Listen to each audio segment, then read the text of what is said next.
Hello, this is Avinash Tyagi from news math तक।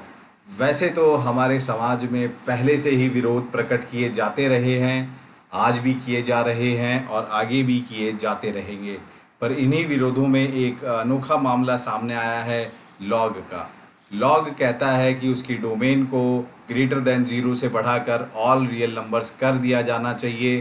पर mathematics society इस बात को पूर्णतः सही नहीं ठहराती। वो कहती है कि ऐसे किए जाने पर सामाजिक अस्थिरता, प्रिंसिपल ऑफ इनवर्टिबिलिटी में फ़र्क पड़ेगा और उससे सामाजिक स्थिरता का पतन होगा। तो मामला अभी आगे कोर्ट में जाने को है, देखते हैं वहाँ से क्या निर्देश आते हैं। नेक्स्ट एक अगेन अनोखा मामला आया है साइन की दुविधा के रूप में। जिस तरीके से कॉस के पास एक फॉर्मूला है cos theta cos two theta cos two square theta, इसको लेकर अगेन एक विवाद खड़ा हो गया है कि साइन को भी इसी तरीके का एक फॉर्मूला चाहिए। पर चूंकि साइन के पास ऐसा कोई फॉर्मूला नहीं है और ये फॉर्मूला सिर्फ कॉस के लिए वैलिड हो रहा है, तो साइन इसे डिस्क्रिमिनेशन के मामले में ले जाना चाहता है।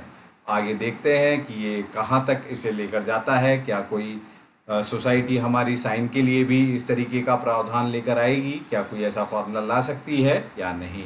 पर अभी तो अनिश्चितता का माहौल बरकरार है। नेक्स्ट एक लापतागंज से खबर आ रही है। अगेन एक अनआइडेंटिफाइड सीरीज मिली है, पुलिस उसकी तफ्तीश कर रही है और तफ्तीश के दौरान एनएच स्टम्प निकालने की कोशिश भी की जा रही है। वहाँ की लोकलाइट से पूछताछ किए जाने पर पता चला कि डायगोनल कटिंग को उस समय उसके आसपास, घर के आसपास मंडराते हुए देखा गया है।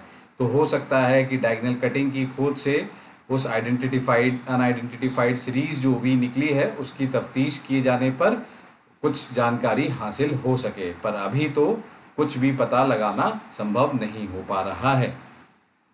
अगली खबर आ रही है। अगेन विवाद बहुत सारे होते हैं, हम आए दिन देखते हैं, मैरिजेस, तलाक, बहुत सारे कॉन्फ्लिक्ट्स, ये सभी। तो उसमें अगेन एक मामला आया है, बड़ा अनोखा सा मामला है।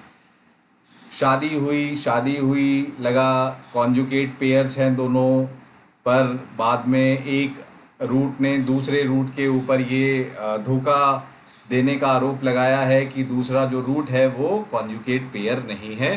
तो अब इसका नियरेस्ट थाने में जब रिपोर्ट कराई गई और तफ्तीश कराई गई तो पता चला कि बात बिल्कुल सत्य थी। और ऐसा कैसे हुआ कि रैशनल रूट थे अगर दोनों, तो फिर कॉन्जुगेट क्यों नहीं रहे। तो अब उसका कारण निकल कर आया। जब बहुत तफ्तीश की तब पता चला कि जो क्वाड्रेटिक थे, जिसके वो दो रूट्स थे, वो क्वाड्रेटिक के कोएफिशिएंट्स रियल नहीं थे। बहुत ही इम्पोर्टेंट जानकारी और इसे जनहित में भी इस चीज़ को साझा किया जा रहा है मैथ्स आज तक की तरफ से कि इस बात का सभी ध्यान रखें और अपनी सामाजिकता में इस चीज़ को व्यवहार में लेकर आएं कि हो सकता है कि रूट्स आपके कॉन्जुगेट ना भी हों। नेक्स्ट मामला आ रहा है गेम्स न्यूज़, खेल की खबरें। अब खेल की खबरों में बच्चों वैसे तो हम आए दिन देखते हैं, जैसे क्रिकेट भी खेला जाता है कि हाँ भाई टॉस किया जा रहा है कि फर्स्ट बैटिंग उसकी कि फर्स्ट बॉलिंग इसकी, कोई फ़र्क नहीं पड़ता, इक्वल चांस है। पर क्या वो इक्वलिटी का चांस है? उसी पर जैसे जैसे हमारे खिलाड़ियों का प्रोबेबिलिटी की नॉलेज गेन कर रहे हैं, वैसे वैसे उनके दिमाग से परतें हट रही हैं और उन्हें बहुत सारी जानकारियां नई नई मिल रही हैं।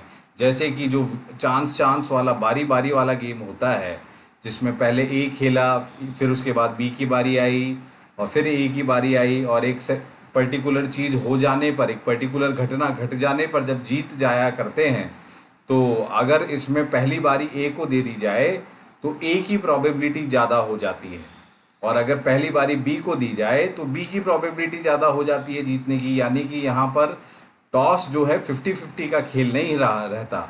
मतलब जिसको भी आप पहली बारी दे देते हो, एक तरीके से आप उसे लीड दे देते हो जीतने के लिए, जिसका एक खिलाड़ी ने पूरा मैथमेटिकल कैलकुलेशन करके यहाँ साबित भी किया है।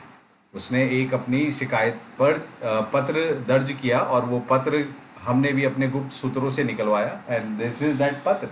आप देख सकते हैं उसने बिल्कुल शो किया है यहाँ पर कि दोनों खिलाड़ियों के जीतने की प्रोबेबिलिटी बराबर थी 1/12 और हारने की प्रोबेबिलिटी 11/12। पर जो जीतने की प्रोबेबिलिटी, अगर ए स्टार्ट करता है पहले तो उसकी आती है 12/23 और बी की प्रोबेबिलिटी हो जाती है 11/23, यानी कि बी की प्रोबेबिलिटी कम हो जाती है।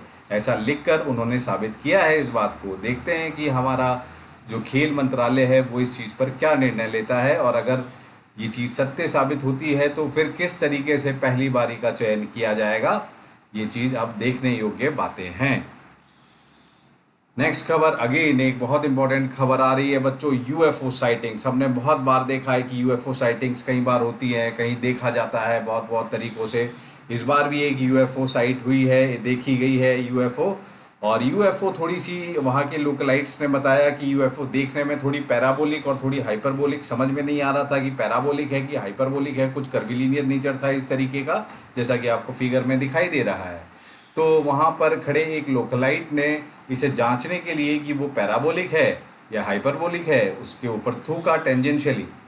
अब उसका कहना ये था कि अगर ये जो थूका है ये एसिम्प्टोटिक हुआ तो एसिम्प्टोटिक हुआ, सीधा सीधा गया, टेंजेंशियली एसिम्प्टोटिक तो फिर वो हाइपरबोला है, और अगर नहीं तो पैराबोला है। अभी भी हम इस चीज़ का इंतज़ार कर रहे हैं कि उनका वो जो थूका हुआ है कि वो एसिम्प्टोटिक है या नहीं है। अब वो तो बाद में ही पता लग पाएगा। Now the last but not the least, this is again the crucial part जिसकी आवाज़ मैं हमेशा उठाता आया हूँ अपने शहर के बारे में। Life, night life in other cities as you can watch from air and night life in my city. तो आवाज़ उठाइए अपने शहर के लिए, मेरी सभी से विवेचना है, निवेदन है, अपने शहर को ऊपर उठाइए, ठीक है। तो मैं अविनाश त्यागी फिर आपसे विदा लेता हूँ। And then again we will be back on the same platform again with some good news, and keep care.